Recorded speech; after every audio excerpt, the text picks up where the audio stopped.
Hello and welcome back to another episode of Beyond the To-Do List. My name is Eric Fisher, and this is the show where I talk to the people behind the productivity. This week I'm excited to share with you a conversation I had with Lauren Gaggioli. Lauren is a dynamic entrepreneur, educator, and an advocate for purpose-driven living. She is also a friend of mine for almost 10 years now. She excels at leveraging technology to make her mark on the world, but she also finds joy and fulfillment in domestic activities like knitting and gardening and brewing beer. And in this conversation, we dive into the challenges of finding balance and control of our daily lives. Lauren shares her experiences of being productive as a spouse, as a parent of young children, and as an entrepreneur, highlighting the importance of communication, compromise, and creating a family culture that works for everyone. We also explore Lauren's passion for teaching and helping others realize their dreams. And so if any of these topics resonate for you, I know you're going to love this conversation with Lauren Gaggioli. Well, this week, it is my privilege to welcome to the show Lauren Gaggioli. Lauren, welcome to Beyond the To-Do List. Oh, man, what an honor. Thank you so much, Eric. This is going to be fantastic. This is going to be fun. Okay, so I've probably already in the intro said, hey, we've been friends for almost 10 years now. And Lauren, if you don't realize that, I was thinking about that the other day. I was like, wait, when we met, and I'm like, oh, our meet story is kind of funny. We were both going to sit into a Pat Flynn session at Social Media Marketing World. 2014 would have been March. So we're here in 2023 recording this. It's been 9 years and a half. We've just dated a friendship over years, 9 months, 9 years. I didn't know who you were. I sat down. I had been chatting with Pat outside before he was going to go speak. Then I sat down and somebody asked me a question. You heard my voice. You were like, are you Eric Fisher or something along those lines? Because you had been listening to the show at that point. And I thought, yep. So, and this was a thing that happened a lot back in the day when you'd meet people in the hallways at social media and or podcasting conferences. You didn't know what these people looked like very much because you weren't really looking at their stuff on social too much, but you were hearing them in your ear so much and you were familiar with that. And it was kind of almost a trigger, like, wait, where are they? I hear them. And I had that happen a few times with other people, but this was the first time that had happened to me, and it was with you. So I'm your first fangirl? I wasn't going to say that word. I wasn't going to say that word. I totally fangirled. Yeah. I did. I know I brought up bacon in the first conversation. Like I understood the assignment and I showed up. Yeah. So from that point forward, met up with other people that evening and then karaoke that night with a bunch of different people and then continual other conferences and events and things. And so, yeah. But my thought was, last time I saw you in person was at Lou Mongello's Momentum. And I had just recently had somebody reach out about the show, about Beyond the To-Do List. And they said, do you have any kind of guidance or guests that you can have on that can talk about like balancing doing real life in a practical way? And what they meant by that was, you know, they have young kids, they have a partner or spouse, they have various, either they're working or they're doing side hustle type stuff from home. And I thought, that sounds like somebody I know who I know is very productivity oriented. And I wanted to have you on and start to talk about that kind of wisdom and experience that you've had. And you're still going through it even now. So I want to paint a little bit of context. I'd love to say, like, so right now, currently, you're married, you have 2 kids, you used to do a lot of business stuff, you're starting to branch out and do that more. But before all that happened, or at least before the kids, you had business stuff you were involved with, and you kind of sold that off, moved on, and all of that. Can you speak a little bit to that? Set some context here. Absolutely. So I think I've always been an entrepreneur at heart. If you like go to the way, way back machine, I would dream up menus and like restaurants. It was called the Kids Cafe, 2Ks, Kids Cafe. And like I made popcorn soup. Like I literally would like make the stuff and like serve it to people and force them to eat the soup that had every, you know, spice in my mom's kitchen in it. Like I've always been wired this way. So I think that kind of helps set the framework for everything that comes beyond that. But my first venture solo was an in-person tutoring company where I helped kids get ready for the ACT and SAT. And I just realized I really loved it. But then I got married and went, oh, he works a 9 to 5. I work 5 to 9 because that's when kids are out of school. we literally never see each other. I used to have what I'd call $1,000 Sundays, where I'd be gone from 7 a.m. to 10 at night on Sunday. And so it was like we had no time together as newlyweds, which was not awesome. And projecting forward, I knew I wanted kids. And so I was like, how do I make that pivot? Like, how do I take the skill set that I have and parlay it into something that allows me more flexibility and freedom so that I can also mom? Because staying home with my kids was also really important to me. I knew I wanted to homeschool, which I now do. My kids are 3 and 5. So it's still like, we sing songs. So it's not like heavy duty homeschooling, but it's like we're heading towards those kindergarten years. It's starting to get more real. And I'm so glad I did this when I did, because it did make that shift into parenthood so much more, I won't say easy, simple. Like I had the long view. So my first venture actually was inspired by Mitch Jackson. If any of your listeners know him, he's very active in social. His daughter they were one of my first clients, and I was working with his daughter. I came downstairs. He had a scowl on his face.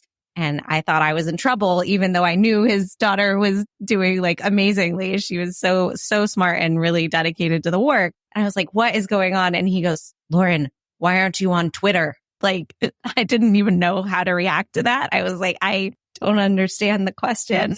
And I was thinking small, right? I was thinking I am in a like very small geography. I don't need to do that sort of broad marketing. And Mitch opened my eyes to the education that's available through podcasting, courses online, all of that. And that was in like 2013.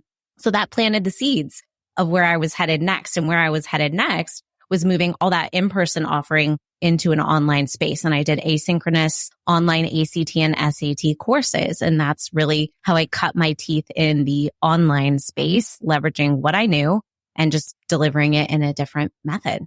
Awesome. And so I know that story. Obviously, then you were selling that off. You were moving on. You were kind of transitioning. And I think that was pre or around the time you were about to be or knew you were starting to create kids, right? It's like, okay, I think that now's in other words, ever since I've known you, you've been very season oriented and aware, not just long game, but like, here's what's required of me, not just now, but here's kind of the next season 2 and the one after that. And I'm kind of, planting seeds in those. And you do a lot of gardening in your backyard and all that. So I know that's kind of metaphorical and literal as well. But as you were kind of planning that out and preparing, I always think of you as kind of a planner and a relationship nurturer. You were momming even then. I was practicing. So 3 and 5, gosh, that's a long time now. And I can't even believe that that's true. Yeah. And I've only met your daughter and only when she was like tiny, like still within a year, I think. I think she was 6 months. Yeah. We went to Cheesecake Factory. That's right. With Jeff. At that point, you kind of had stepped out and you were changing your emphasis. You weren't saying, no, I don't want to be involved in business, but your family was your business at that point. Give me a little bit of your perspective on, some people would say, air quotes, giving up on one dream. Really, it's more just changing the hierarchy of your priorities for the time at hand, knowing at some point in the future, things will change up and it'll be different.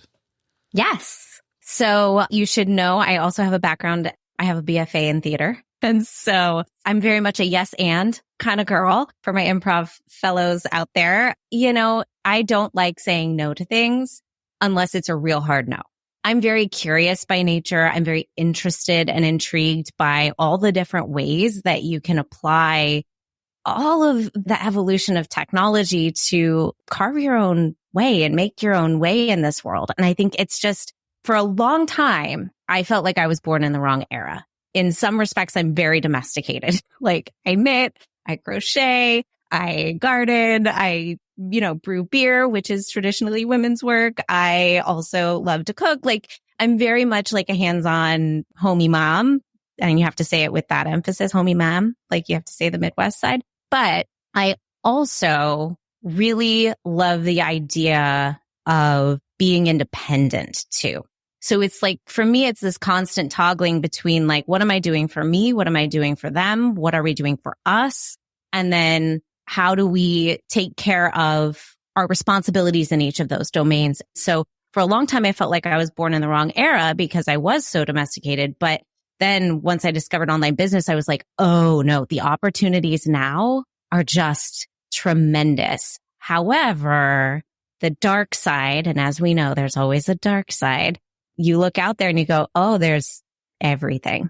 Like there's so much I can do. And so as somebody who doesn't like to say no, and as somebody who sees a lot of opportunity and wants to chase down those opportunities, but also feels at times, and I don't mean this in a negative way, but constrained by just, the hours in a day and the responsibilities I have to the people I made, how do you balance all that? What lens do you put that through and how do you focus it? So how can we say yes to things that light us up and also yes to taking care of our kids and nurturing our families and all of that? And I haven't always gotten it right, that's for sure. But when I realized that that was really where my heart was in helping other people say yes to their dreams, it's when I realized that I was feeling like I was too much in a box with ACT and SAT, that is kind of a reductive path, right? There's one endpoint. You take the test, you get your score, right? And I really wanted to have the conversation with high school students about their purpose. I wanted to have the conversation about like, well, why don't you feel motivated? That's a sign where there's points of friction and resistance. That's something we need to be listening to. But in this world where we can see every opportunity, often we feel compelled to just keep charging forward no matter the cost. And I think that also is harmful. And so by wanting to have that larger conversation, I realized that there was this like mental weight of the very profitable course that I had developed that I went, oh, I'm going to have to shut it down because I have a mental load there that I cannot bear and take on something else. And so that's where the impetus to sell higher scores, even though I was working 4 hours a week and, it was a good living, I really felt my heart called to do something else. It wasn't just the 4 hours that you were working. There was it's kind of like inbox zero, where the true nature of it isn't that you have zero emails. It's that your attention is on those emails, whether you're looking at the inbox or not, knowing there's stuff in there or not knowing what's in there. It's that kind of psychological / emotional load or RAM being used up, even though you don't know it. Yes, absolutely. And I am someone as a people pleaser as well. I carry that mental load with me.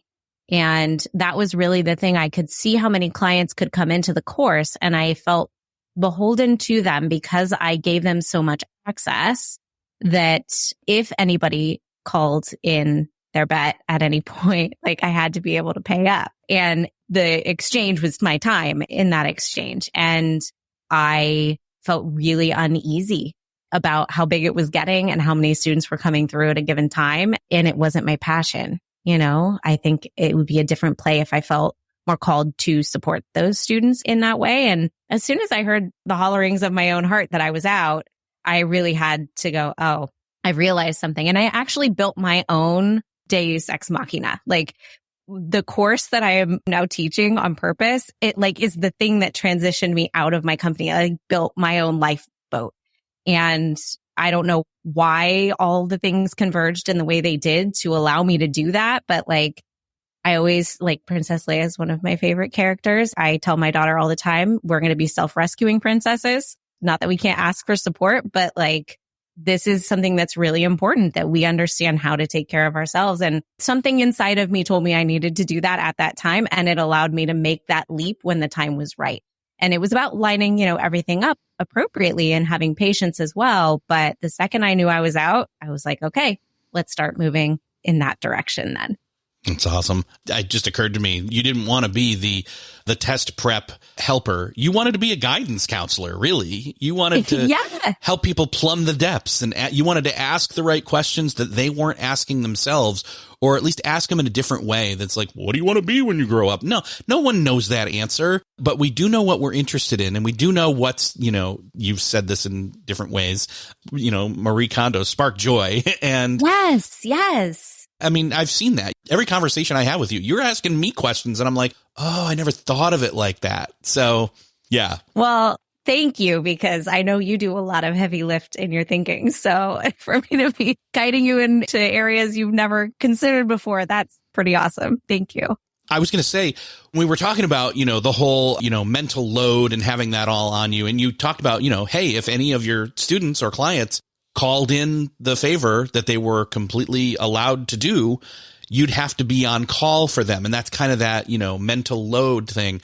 But when you realized you had to simplify and shut that down, because coming at some point very soon, you were going to have a different type of on-call mentality. And it was going to be not just for your husband, but also for these new kids that were going to be in the home. And again, none of us are prepared for that. We do the best that we can, and we do what we can, when we can, how we can, as much as possible. We look for support. And there's a lot right here. And I want to camp out here for a little bit and just talk look, as things happen and the business of a house becomes more the single focus like it did for you at that time, how do you start to not just think about, but also execute on structuring, running the home? It's a big, wide open field and a question. And there's lots of places we can go, but I think a lot of people, they're like, I think for you, luckily, you had started to phase certain things out because you knew you needed to have them, again, out of your head and not on your plate anymore. Absolutely. So, I think that the pandemic, so my son was born the November before the pandemic. So I had a 2-year-old at home and then a newborn, and then the whole world shut down. And the upshot of that for our family, and we are so grateful for it, is that my husband was home. So all the firsts that I got to witness solo with my daughter, my husband actually got to be the one who saw them. He'd call me in from the other room. I wasn't far away, but I was not the one who got to witness them. And that was really bonding for a minute when we were all in this cocoon of relative safety for our family of being home all the time. And I feel so very privileged and lucky that that was our scenario. And I will be honest, my income took a total digger, so his income became really the 100% what we relied on. But then I think because we were at home and on top of each other all the time, what started as okay, the world is falling apart. We're going to cocoon up here and just live in this little bubble for ourselves and do what we can to support our immediate circles. But this is it. As life started to get back to quote unquote normal, I think that's when we started to see oh boy, we have fallen into some bad habits and some bad reliance. So as I offloaded the company and Mike started going back to work and I started having these aspirations of building a new company and going in these different directions, that's where the stress fractures started to show. And I think there's something that happens when you have kids is you kind of hole up and you get into this mentality of this is just a season. And I think sometimes you can pick your head up years later and go, wait a minute, that season was really long. These kids are now talking in full sentences. Maybe we can give them some responsibilities, and age appropriate. But I think there's this kind of scope creep of parenthood that you have built the muscles to shoulder a burden of these dependent kids. And then suddenly they're not so dependent, but they're still acting like they are. And that's a hard shift to bring into the family culture of going, okay, we now need to reassess because we are further along with these growing beings. And I think that's something that as Americans, we don't really do quite so well with our parenting philosophies. I think it's a much more international push to have kids contributing in the home in a more direct way than it is here. And that's something that when we realized that was happening, Mike and I kind of had to have a come to Jesus moment between us and say, okay, what is the family culture we want to cultivate here? And what makes you happy as an individual, me happy as an individual? How can we quarterback the things that make the kids happy as well? See them as individuals, but then also how are all those individuals going to interact in a way that is supportive of everyone? And that's been a journey. We definitely don't get that right all the time. I don't think anybody does when it comes to that. Yeah. Have you ever seen I think there's a Netflix show, I forget what it's called, but it was the Japanese kids that go out and do the errands by themselves and the community kind of guardrails them and things. It's so interesting to see that. And that's definitely not something we do here in the United States. And I think with good reason, right? Like there's a reason we're not sending our 5-year-olds on buses in the US. Like there are some very serious concerns that we need to shelter our kids from, but I think we can find maybe a middle ground if culturally we can't provide that extreme level of independence. How can we start to like trial balloon it or like let the rope out a little bit and give our kids the opportunity to make mistakes, not costly mistakes, but like little ones. Get a scraped knee, do your thing. Help me clean the dishes. And if you break one, that's kind of just part of life and we'll deal with it when it happens. Help me load the dishwasher or load the laundry machine and pour the soap in and it gets everywhere. And we just go, okay, this is part of it. Now here's how we learn how to clean up, and seeing those as like learning opportunities and empowering our children is how I think we get really helpful teens, is having helpful toddlers. And I feel really lucky because I was in people's homes. Like I saw the end result, right? I saw the end of the children at home journey as an SAT and ACT tutor sitting across the kitchen table. And like, I kind of would watch family dynamics from that perspective. And I was like, this is really interesting. And it's kind of where I became obsessed with the idea of vectors, which I never understood when I was learning, pre-cal. But then sitting there, I'm like, oh, this is like the James Clear, like nudging 1%. This is where like the rubber hits the road on this stuff and on the family dynamics. And I had a clear vision from the jump of becoming a mother of some of the things I wanted to happen in our lives, and that it was going to have to be in conversation with whoever these people turned out to be, whoever these children ended up actually coming to the earth as. Yeah. And I know you've got a pretty interesting, actually very healthy, as I've seen you talk about this online, perspective on parenting. It's not, it's not hovering, it's guiding. It's not teaching them to do this exactly lock and step your way. Although I guess sometimes you have to do that because there is the right way for my house. And then but then there's also the right way for you as a person to grow and, how loose or how tight you hold certain things. In other words, what are the negotiables? What are the non-negotiables? Kind of having that give and take, that push and pull. I think parenting in its like best form is a collaboration. Like I hold the vision of what I want our family life to look like, but my kids are welcome to contribute to that. And I try to create opportunity for that. But also to your point about like step 1, step 2, step 3, I think often about soundtracks, John Acuff's book. I tell my kids all the time, it doesn't have to be perfect. It just has to be done. Like if we're tidying up, like perfection is not the goal. Like just please get the Legos off the floor so I don't hurt myself.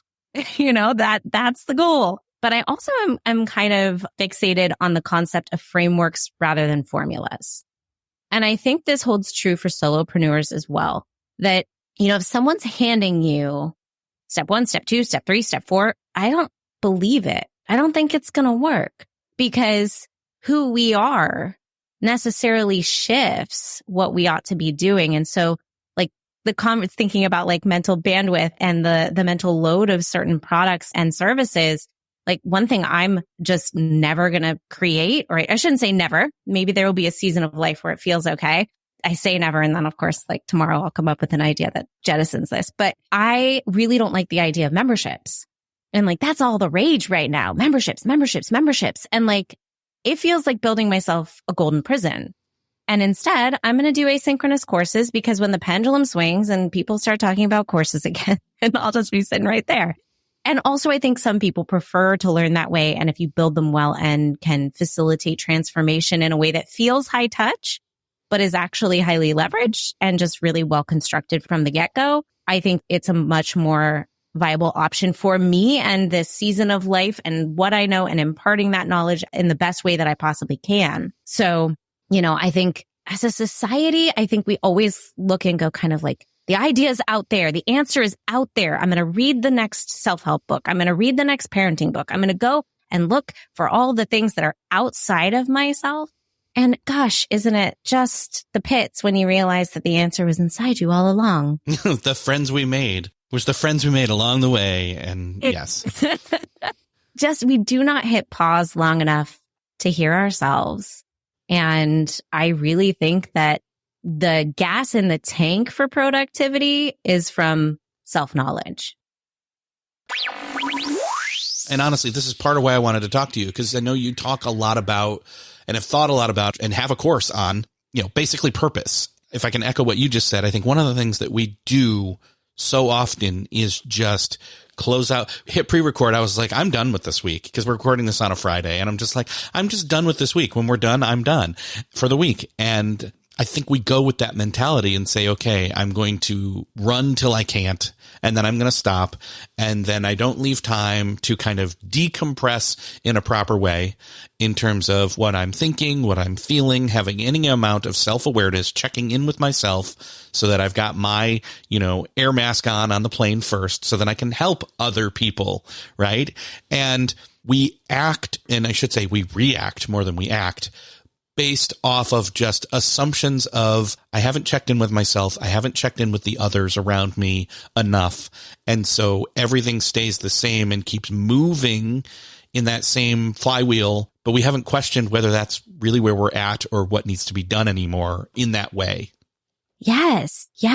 I think, gosh, it's exhausting, right? To not feel like you have any control over your day or week and this is sort of, again, a mindset that can come when you are waking up in the middle of the night with a newborn. And then suddenly it's like, wait, this child maybe could benefit from some sleep training, but you're so hazy at that point, you just keep waking up. We went down that road with my first, and, I was up 5 times a night when she was 10 months old. And I went, okay, it's time to find some resources that can support us with this specific challenge and change something. But it took a minute for me to literally wake up and go, oh, this isn't okay. We can do something different. We have the ability to make a different choice. When you zoom out and look kind of at how a lot of us are living in that reactionary state, gosh, I think it's heartbreaking to me when we just don't put it through the lens of what it is we really want. And I think that comes down to what are our highest held values individually, as a family, within our communities, and what are the actions we take to live those out? And this is where you mentioned RAM earlier. I have this idea with purpose of going to more of a multi-threaded purpose where I think sometimes we feel well, I'm going to have a purpose in parenting, and I'm going to have a purpose in my home life, and I'm going to have a purpose, at work, and then individually or as a daughter or as, a sister. We start to parse ourselves out and see ourselves as all these individual compartments. And I think for women in particular, we are often context driven. Our identity can kind of shift based on the context we're in and what people need from us. Whereas if we name a overarching purpose and then find the ways we live that purpose out in those various domains, it's more unifying and it feels more calming. And for me, I'm terrible at quote rest. If you tell me to do self-care, I'll be like, no.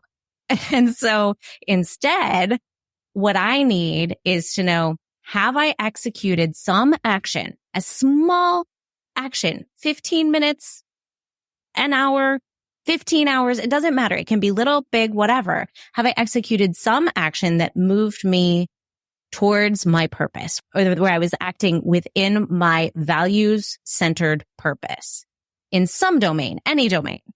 And as long as I can say that I did that, then it's kind of like I'm writing my own permission slip to do something that stands outside of that.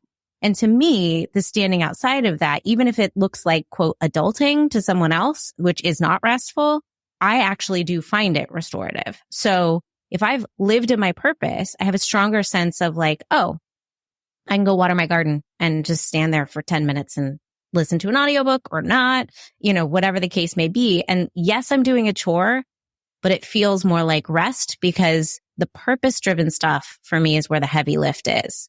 And the other stuff is fun and frivolous sometimes. And sometimes it's watching a movie. Sometimes it's washing the dishes. It just depends. You're making me think of one of the things that I've often heard. I can't remember who it was. I think it was a guest, and we walked through this. We talked about taking breaks and what types of breaks were the most beneficial. And we started to list things off. So right now I'm sitting. So I'm in one place. I am looking at a screen. I am being social because we're talking, and that's fun.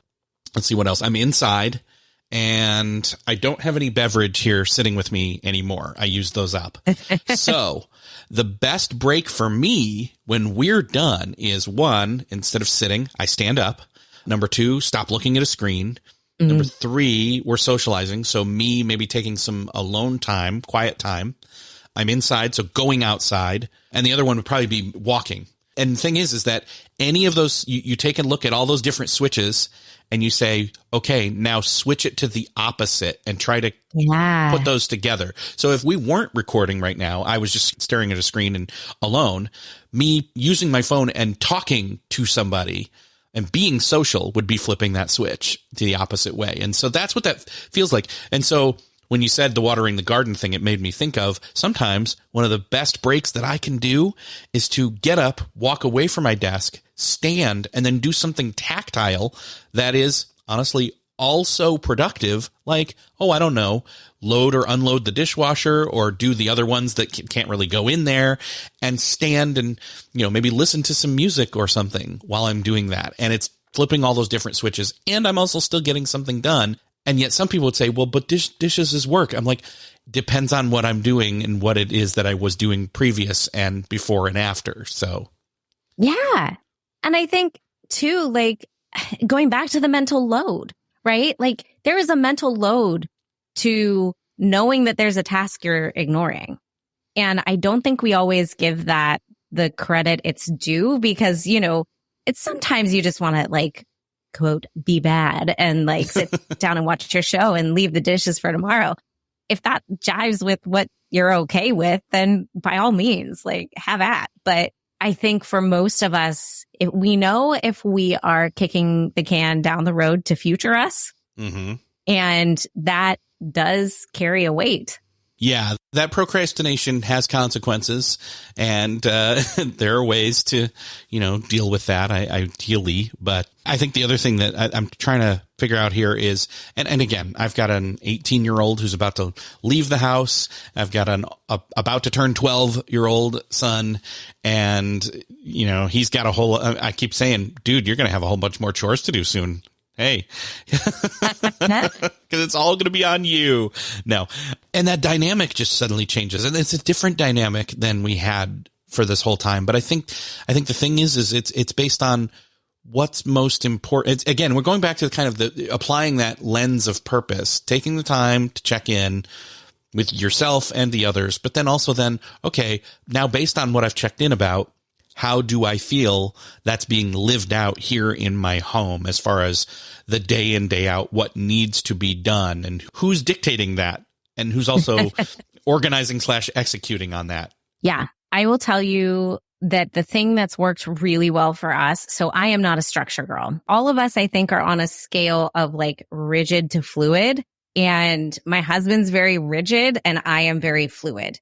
I will get my stuff done, the things that are most important to me. But the idea of like a morning routine where it's the same every single day, that sounds horrible to me. He is like, I wake up, I eat breakfast, I do this, I do that. He's so measured. And so we had to find a way to kind of come to the middle and be flexible, like both of us sort of migrate a little. And again, I think if you have a partner and you have kids, like this has to be a conversation partner to partner first. Because that's where the culture of a family, like if you're going to use business terms, like that's where the culture of a family is set, is how that communication is happening and all that. And then there's a trickle down effect. And I think the kids can obviously speak into it depending on how old they are and what they understand, But for Mike and I, we really had to sit down because I was getting tired of being asked if certain things had been done. And I was getting tired of asking if certain things had been done. So we set out a weekly schedule of like check boxes. And then we each took mornings and we also had an evening schedule. And it was just so nice to be able to go, oh, that box is checked. I don't have to feed the sourdough starter. Like that's been done. The cat will tell me if he's been fed, but the sourdough starter can't speak yet. So, understanding like who's quarterbacking what is so helpful. And then for it to not always be Lauren is doing X every day, because it will definitely not get done, because that's not how I work. Right. So finding ways to sort of help one another be who we are, but also find communicate in a calm time without finger pointing about what needs to get done. And also, what don't we care about? Something like clutter, 2 little ones, and we have lots of puzzles and they are everywhere. And so does that bother anybody? Nobody who lives under my roof actually really cares. I care once I can't walk across the floor. But other than that, I don't really care. And so we had that conversation because in my head, I was like, I'm cleaning these up because he doesn't like it when there's clutter. And he's like, I actually don't really care. He would complain and be like, oh, we should probably clean up. But he wasn't willing to get up and do it. So he didn't really care. But was he saying that because he thought you had a problem with it? And if you both didn't have a problem with it, then not that you just leave it at, everywhere in perpetuity, but it's like, right. It's not an emergency like you both thought the other thought it was. Yes. I think honestly, that's what it was. We were caretaking each other in a way that neither of us cared to be caretaken. That energy would have been much better channeled into forget the puzzles. Let's just have a game night, because what we need is more boards out. But it actually fills our cup more than having a clean house. Yeah. See, and it sounds like you're living out Kendra Adachi, her lazy genius way. Be a genius about the things that matter and be lazy about the things that don't. But unless you actually choose those things and drill down a layer, I think I was actually tying it to yet another guest, Melissa Urban, and her book on boundaries / pairing that with Kendra's thing. And I thought, because she was talking about boundaries, unless you've set them ahead of time and know why you've set them and for what reason, according to what purpose. And, I think the example was something about somebody is lighting up a cigarette in her home and she's being passive aggressive about it. But because she's never communicated the expectation or the boundary, she feels like she's being walked all over. Whereas if she'd done some forethought and some actual communication and so on, then there you go. Then she can, be, again, lazy about the things that are important. Sorry, other way around. Strike that, reverse it. Genius about the things that are important, lazy about the things that aren't. And I love Kendra's approach to that, because again, it's not about having it set in stone as to what's important and what's not. It can shift. It's seasonal too. Yes. And having a break from the rhythm and routine of it all is also very valuable. So, my kids love a jammy day. Do we get dressed most days? Yeah. But, sometimes they just don't want to. And so you go, what's really at stake here? Were we going to go anywhere? No. All right, fine. Stay in your pajamas. I don't care. It's a down day. And I think, again, hearing and blind adherence to rules is something I just have never taken a liking to. There's a reason that when I was teaching ACT and SAT and people were like, well, why don't you go teach acting at a school? It's the bureaucracy, God bless the teachers who are willing to do that. But I am not that person.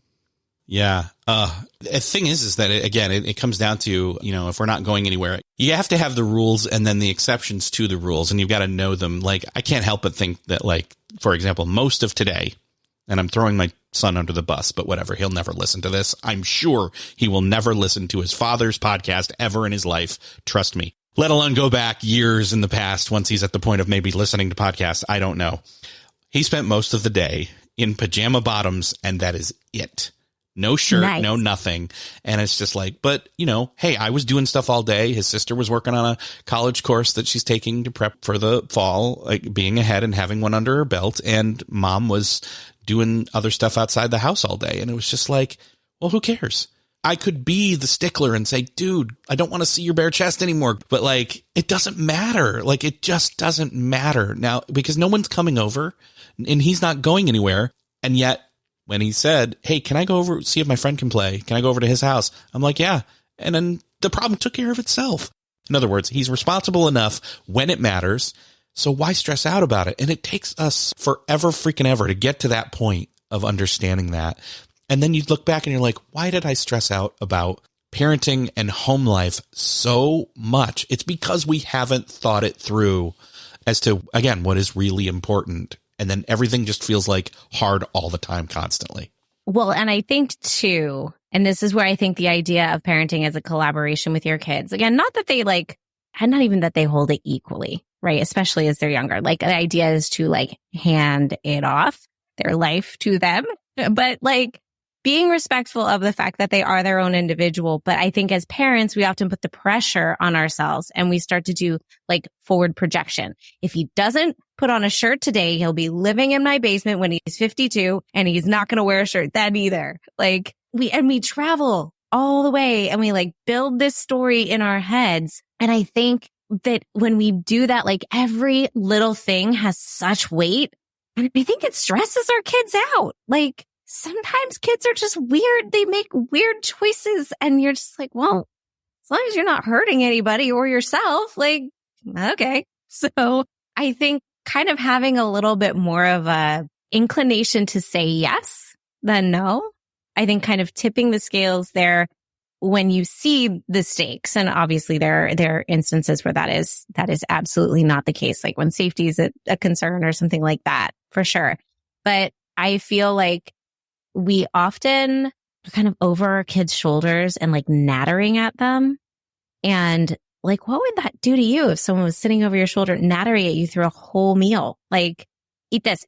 Why aren't you eating that? You're not eating it. Like, that's not fun for anybody, least of all the person saying it. So I think bringing a little more levity and humor and understanding that we are not a single decision we made and our kids won't be either. Like we aren't confined by that. We always have a chance to do better the next day and just giving everybody a little grace. It's hard to be a little person. It's hard to be an adult person. It's just hard to live. Everything's hard. So you've shared here, I've shared here. I think, somebody's listening and then they're like, okay, I think I have a little bit more of an inkling in terms of, macro level. You can't live at the macro level. I shouldn't say that. It's having the ability to go to a macro level, ask questions on a regular enough interval, and then drill back down and do the homework in terms of checking in and all that kind of stuff. But then having those conversations, but then that's all fine and good. Someone saying, I hear them saying it right now in their head, but they're like, but there's still lots of things that do need to get done. Now, I want to say, refer back to previous portion of this conversation for the last half hour. Maybe not all of what you think needs to be done, one, at all, or two, on the timetable you think it does. Because now if there's a certain threshold of clutter, and then beyond that, it gets cleaned. But lower than that, no one cares. No one.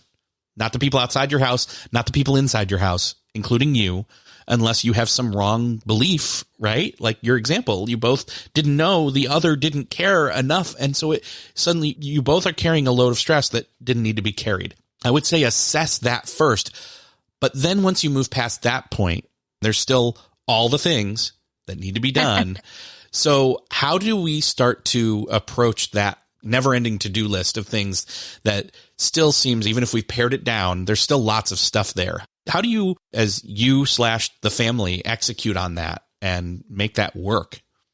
Yeah, I think making it visible and being really specific about what is non-negotiable, what is shared work, when things are going to happen. Like the more specific you can get and the more you can plug and play that into your calendar, task manager, like whatever you use to manage the things.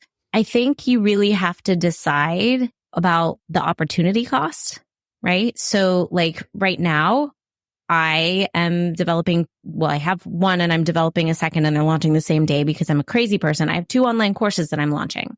I am recruiting every person I know to watch my kids, babysitters, grandparents, the whole 9. Like this is a season where my house is literally falling apart. Like because I have decided to focus in this direction, wheels are coming off of sliding doors. My son snapped a cabinet door off its hinges. It's literally going to hell in a handbasket. And I'm going, that's cool. Oh, my husband's having surgery on his knee as well. Like he broke his knee. Like it just, everything is just chaos. And I'm going, that's great. I'm prioritizing over here now. And in a little bit, I will go back and put the house through, the gauntlet of fixing all the things in one fell swoop. So I think when you know your priorities, when you know what matters to you, when you know what's most important, you start to make those if then you're choosing on the. You got your flow chart, in other words. Yeah. Everything, if the house falls down, then I will still launch my course. If somebody needs surgery, I will make PDFs while I'm waiting for them to come out from surgery. Like it's just the way it's going right now. And that's a commitment I made to myself. And that's what I intend to deliver on. And so I think, when it's more in the flow of just like day to day, I think that's where we sort of get bogged down. And so sometimes a pattern interrupt, I think, is actually the easiest way to sort of get out of the flow and see what really matters. So like if you can say, we're going to spend a whole day out of the house and then we'll come back and we'll look at it through fresh eyes and like get everybody on board. We're going to go have fun first. And then we'll come back and then we'll assess who's going to like triage all the things. Or you could even make the plan ahead of time if there's something that needs to be triaged and go, okay, fun first, then we're going to come back and we're all going to buckle down and get this done. So I think that's like when you're in a hole. But in terms of just the day-to-day stuff, I think, honestly, communication is, I think, the core of so many of the issues and the friction that we see in our homes. First, does this even matter to us? That's the internal friction. And then if it does matter to you, are you owning it or is it somebody else's? And kind of thinking about it in terms of a business can be really, really helpful as you start to negotiate that. And it's going to look different for every family, for however many kids you have, the whole nine. It's so dependent on your personal situation. But I would encourage everybody to take the time to step back first. That's number one. Step back, communicate in an uncharged way. Talk about it before it's a crisis if you can, and come up with the game plan that works for you all. Get everyone on board. Yeah, I love it. Gosh, I wish we'd done that more. Hindsight.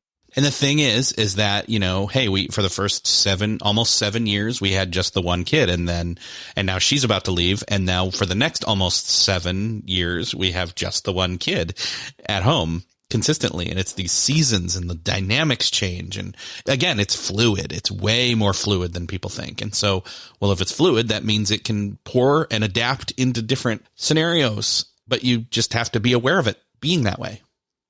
Absolutely. And I would say like those natural kind of upheavals that happen in life, we're not getting out of here alive. Like there's always going to be something changing, something impacting how our family relates.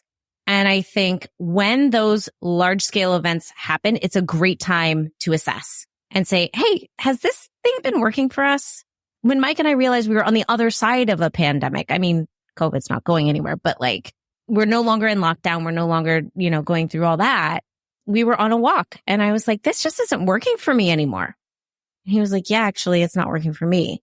And it just spawned this conversation. And I think we've all just been through the ringer collectively. I think we can say, all right, do we like how the residual effect of that? Do we like what we're carrying over from those patterns we established in that year or two? And how do we change that moving forward if we don't? Yeah. It's those check-in moments. And I think that's the thing is like a lot of people, they feel stuck, but they're not setting aside any kind of intentional time, one, for themselves, but two, with those others and doing that check-in time. So you mentioned the courses. I'd love for you to talk a little bit about what those are and where people can find out more. Absolutely. So the course I developed for high school students, right, in December 2020, to help students really figure out like where their motivation is coming from. I noticed there was a distinction between students who were intrinsically motivated, extrinsically motivated, and not motivated. And so the kids who really were driving towards a higher score because they saw the benefit that was on the other side, I wasn't worried about those kids. But the ones who couldn't say why they wanted to go to college and were either jumping through someone else's hoop because someone told them to, or were studying at all, I developed Big Y Life to support them. But that's the course that I created that kind of helped me get out of that line of work because I realized it was not the container I wished to play in any longer. And it's called Big Y Life. And it's for entrepreneurs who really want to clarify their message, clarify their intention. It's for high school students or college students who are studying and don't really know why, don't know what they're heading towards, or what I call my Festivus crew. It's kind of the rest of us, stay-at-home parents who feel like their entire life is caretaking and they don't caretake themselves and don't even know what that would look like if they did. Or folks who are career questioning and might want to pivot, might want a full change. The framework that I've created helps you go through and sort of assess, starting with yourself, naming a purpose based on the values you've kind of dredged up out of the well of you, and then figuring out how to move that into action. Because that's really, I think, the step that you need to know where the arrow is pointing, and then you need to draw the string back, and then you need to let it fly. So that's what's encompassed in that program. You can find that at bigylife.com. And then the other course, the thing I love in online business is business strategy, but then also content strategy, leveraging the timeless principles of SEO. And so search engine optimization, like if you're not making Google your friend as an entrepreneur, you are missing the boat. It's a huge opportunity to vet your ideas, especially if you're a solopreneur. Like if you're sitting over there going, this would be an amazing thing, and then you keep launching stuff and it's just falling flat, it's because nobody's searching for it, or they're searching for it, but they're using different language. And so it's a great way to like refine your vision of your avatar and then help get Uncle Google on your side so that you can turn strangers on the internet into happy clients. So it's not quite the happy hit of dopamine that you get from Zuckerberg, but it is the serotonin hug of organic search. So that is organic marketing ecosystem. It's about how everything links together, but sort of built on this foundation of the timeless SEO principles, not the things that are going to change, but quality content. How do you kind of sit at the intersection of humans and bots and software and make it all sing? And so I'm really excited to get that one going. It sounds like something I need too. So in fact, I probably need both of them. Great. So Lauren, we'll link up to those in the show notes. It's been awesome talking with you as usual. This time though, everybody gets to listen in, which is nice, So fun. Yeah. We'll have to come up with another conversation to have at some point here, but I know this will be just the first time, not the last time that you'll be on the show. I love talking with you. It's always my favorite. I'm sorry we don't have fried mac and cheese. Oh. We will fix that next time. And I will go fix that for myself right now, actually. Man. I don't think I know where to get that. But anyways, Lauren, thank you so much. It's been great talking with you. And thank you for being here. Thank you.